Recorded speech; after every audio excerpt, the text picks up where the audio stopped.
Hi, LiberAnarchy here, responding to the video Fantasy or Reality, Dumbed Down Sheeple. I will provide a link in the description, and I would completely mispronounce the name of the YouTuber who made the video, so I'm not even going to try, but by all means, go watch the video. Yeah, you must have encountered the otherkin. Okay, cool. Also, we can include star seeds, angels incarnate. Oh gosh, there's Feyborn. There's a whole bunch of interesting people that identify as fantasy creatures or things that are not human.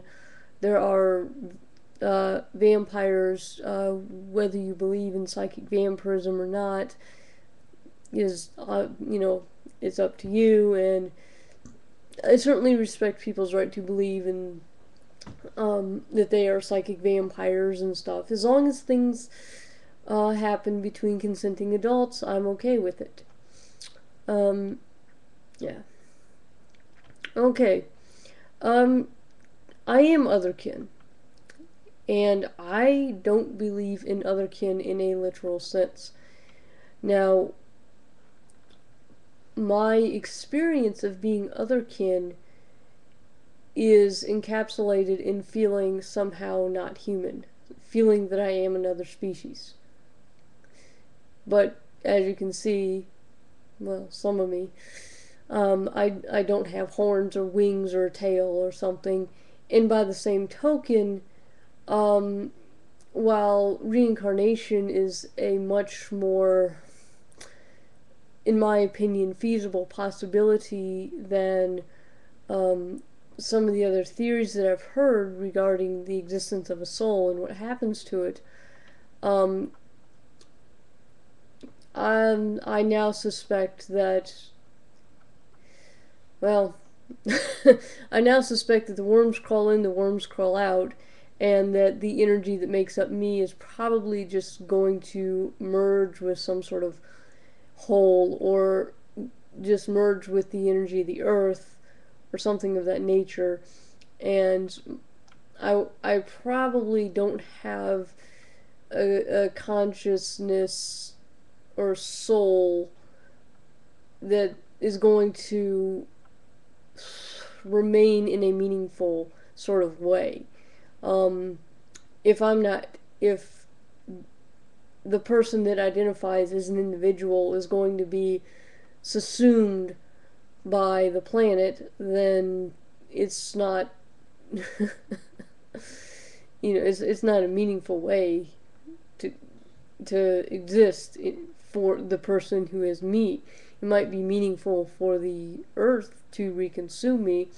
It might be somehow meaningful to a vast universal consciousness that may exist. But, yeah. So, um, having said that, I believe that otherkin is psychological. I don't believe that it is crazy or stupid, rather that it is psychological, and it to me is very similar to ritual space. In ritual space, if you're going to get anything accomplished, you are going to set aside your analytical mind and stop intellectualizing. In the rest of your life, to get anything accomplished, you're going to use your intellect, and you're going to set aside ideas that likely served you while you were in ritual space.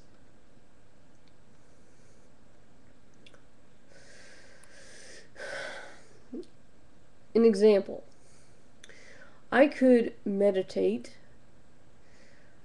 In fact, meditation for me would probably be very good, and I've actually been occupying some of my time exploring states of consciousness. And on the one hand, it's really neat that I finally went from an entirely awake state to a lucid dream, to sleep paralysis and into a lucid dream without having lost consciousness for the first time. And it was awesome. It was a resounding success. You know, it's the first time I ever done that, so awesome. But my time is probably better used um, visualizing healing energy, relaxing. And really, it would work in that my muscles would relax. I could definitely make myself feel good and alleviate pain. This does not, however, mean I should stop taking the medicine. This does not, however, mean that I should not surround myself with pillows the way I'm doing now to keep my posture, to keep my spine straight, to alleviate the strain on my shoulder. Um, this does not mean that um, I shouldn't do the exercises prescribed by my physical therapist. Um, yeah, I mean, science is great, and in the real world, the helpful thing to do is, in the case of my situation, is to utilize the benefits of medical science and do what I'm supposed to, what has been proven to work in an empirical way. However, what is also good and would be also good for my mood because constant pain can put me in a bad mood. And I've had to, I mean, I've gotten in a funk and I've had to concentrate on positive self talk and thinking positively and trying to concentrate on other things that I like so I don't concentrate on, a month's worth of frustration and maybe I have another month to go. And, how it's a success that I can, freaking eat lunch with my right hand today. I have to think about that as a success, and I've worked to put it in a positive frame of mind because otherwise I'm going to get in a really bad mood. So meditation, visualization, and in fact fantasy, as in seeing, say a white light or a gold light, etc. In helps in situations like this. And I've actually um, since I was a kid, long story, have played with controlling certain mechanisms of my body with my mind. Mom, well meaning, I'm sure, kind of created a monster when she said, "Oh, you don't want to feel pain before you get a blood test. Well, you should try making your arm numb." Yeah, I made one of my arms numb, all right. I'm not sure how thinking about one of my arms being numb made it numb, but there's probably some self hypnosis going on and power of suggestion and lots of stuff. And my grandmother had, I'm sure she still has it. She has a machine where you can measure your own blood pressure and heart rate, and I've literally spent, like a half hour at that thing, both decreasing and increasing my heart rate to levels that probably aren't healthy just by thinking about it. I have a weird idea of what fun is. When I'm aware in a sleep paralysis state, um, I'm likely to experiment and play with the facets of my mind. In this case, I've, I'll think about my shoulder and relaxing and trying to heal my shoulder, although I've had quite a hard time focusing lately in spite of being more it's like I've had successes being aware in unusual states, but for some reason I'm finding it hard to focus lately. Probably just plain old distraction from the pain.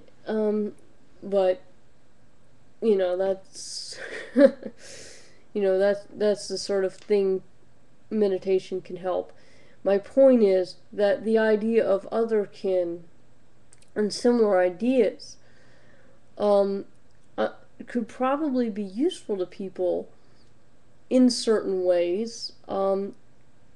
Just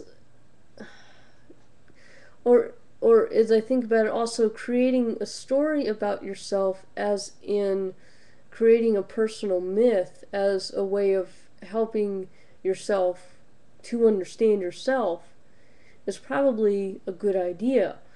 Um, I've actually done this without being aware that how do I say this? Being aware that I was creating the story. From one standpoint, I was remembering, but from another standpoint, I was making it all up. And making it all up wasn't a bad thing. What held me back is that I did not realize that I was making it all up. But then, when I realized it, I let go and thought, I wonder what facets of myself and what parts of my life inspired these particular elements here, here, and here. Yeah. And if you want to look at my soul and pull things off or something, go right ahead. I have nothing to hide anymore as far as spiritual stuff. I mean, my own headspace has been quite a battleground, and I'm not, I've seen so many. There's a few occultists here that I admire because they are truly walking their honest journey. But I've met so many pretentious yahoos in the occult and in the New Age and in various religions. I mean, I'm not afraid of somebody somehow digging into my soul and doing something. Yeah, go ahead. I mean, dig around, pull things off, and if you pull off that I was at some point a space alien or something, cool. If not, cool. I would actually be quite interested to see what you pick up as far as the feeling of being alien. Like, extremely out there, non-humanoid, very far out looking, something that doesn't even mesh with 2 arms, 2 legs, a torso, and a head. Alien. Just something way out there. And, I wouldn't be insulted if it was like, oh, well, I think that is fantasy on your part. Well, okay, because probably is. But then again, it's also how I feel, therefore I do fit into the category of otherkin. Okay, cool. I just don't make a stink out of it and go on forums and say that I'm the last of something and the veil is falling, the veil is falling. Yeah, so fantasy and reality. Yeah, welcome to the otherkin and the vampires and the angels incarnate and starseeds and all that fun stuff.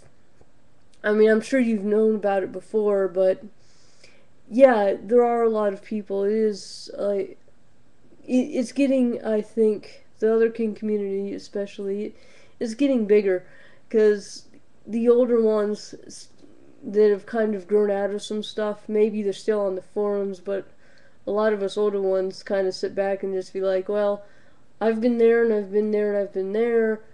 Eh, they'll grow out of it. They'll have their journey, their adventure, and that's great. And then they'll grow out of it, and that's great. And I really don't judge very many people anymore.